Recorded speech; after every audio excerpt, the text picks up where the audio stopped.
বিকালের সভার জন্য আমরা বলবো কালকে ওনার সঙ্গে যদি সম্ভব উনি করবেন, নাহলে অন্য কোনো নেতা আসবেন। আর 24 তারিখ দুটো সভা, জয়নগর এবং সিউড়ি, জয়নগর এবং কৃষ্ণনগর, এ দুটো সভা হবে। যদি অমিতজির শরীর পারমিট করে উনি যাবেন, তা নাহলে স্মৃতি ইরানি দুটো সভাতে থাকবেন, যেটা ঠিক হয়েছে। মাননীয় প্রধানমন্ত্রীর জন্য 3টি ডেট আমরা দিয়েছিলাম, তার মধ্যে 28 জানুয়ারি শিলিগুড়িতে হবে, এটা ঠিক হয়ে গেছে। 31 জানুয়ারি ঠাকুরনগর বনগাঁতে, এবং 8 ফেব্রুয়ারিতে প্রথম আমরা ভেবেছিলাম ব্রিগেডে করব, কিন্তু কেন্দ্রের যেটা ইচ্ছা বা আদেশ যে এখন ব্রিগেডে করার দরকার নেই, জেলায় জেলায় সভা হোক, কারণ এত কম সময়ের মধ্যে এবং এত চাপের মধ্যে ব্রিগেড সফল করতে গেলে একটু মুশকিল হবে। তাই আসানসোলেতে 8 ফেব্রুয়ারি মাননীয় মোদিজির সভা হবে, এবং এর মধ্যেও আরও কয়েকজন নেতা, মন্ত্রী, মুখ্যমন্ত্রী 8 তারিখের আগে আসতে পারেন। তাদেরকে আমরা কিছু ডেট দিয়েছি, তাদের কনফার্মেশন হলে জানাবো। আপাতত তাদের সভাও হতে পারে, সেটা এখনো নিশ্চিত হয়নি। ঠিক আছে,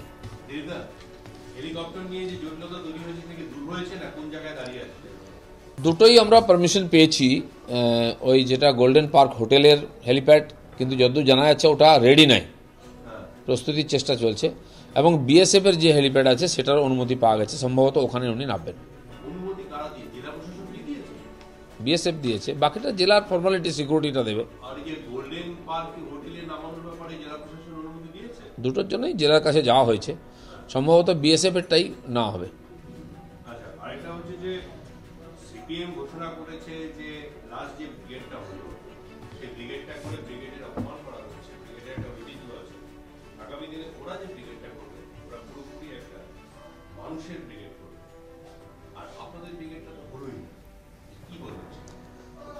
দেখুন, কে সবাই ব্রিগেড করে, সিপিএমের আগে অনেক ব্রিগেড করেছে, সেই জন্য তাতে নীতি নৈতিকতার প্রশ্ন নয়, যে যার মতো করে প্রত্যেক পার্টির একটা ঐতিহ্য আছে, ওনাদের নিশ্চয়ই অধিকার আছে করার, করুন।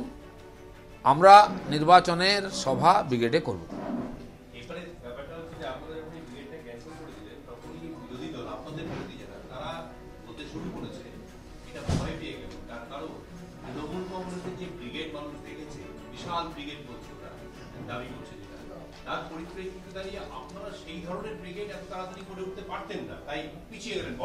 না, হতেও পারে, আমরাও তো বলছি, যেহেতু আমরা গণতন্ত্র বাঁচাও যাত্রার সঙ্গে যুক্ত করে ব্রিগেড করার চেষ্টা করেছিলাম। যাত্রা সমাপ্ত হবে, তারপরে ব্রিগেডে সভা হবে মোদিজির। যাত্রা হয়নি, তার জন্য 1 মাস ডিলে হয়ে গেছে। যেহেতু সভা করার জন্য অনুমতি দিয়েছেন সুপ্রিম কোর্ট, আমরা সভা করব। আর গণতন্ত্র বাঁচাও সভা হিসাবে এই সভা চলবে 15 দিন ধরে। সেই জন্য ব্রিগেড আমরা আপাতত করছি না। আগে সমস্ত জেলাতে বা সমস্ত লোকসভা কেন্দ্রে এই ধরনের সভা হবে, তাতে যেমন সর্বভারতীয় নেতারা থাকবেন, প্রদেশের সব নেতারাও থাকবেন। আর তারপরে সুবিধা মতো আমরা সম্ভবত মার্চে, এখনো ঠিক হয়নি, প্রধানমন্ত্রীর সভা করব।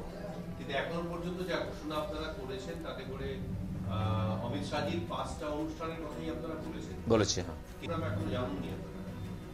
না, দুটো কালকে এবং পরশুদিন উনি আসছেন নিশ্চিত, কিন্তু যেহেতু ডাক্তারের কিছু রেস্ট্রিকশন আছে, সেই জন্য ওনারা একদম কনফার্মেশন দেননি। তো প্রথম দুটো সভা নিশ্চিত আছে, মালদার এবং ঝাড়গ্রামের সভা।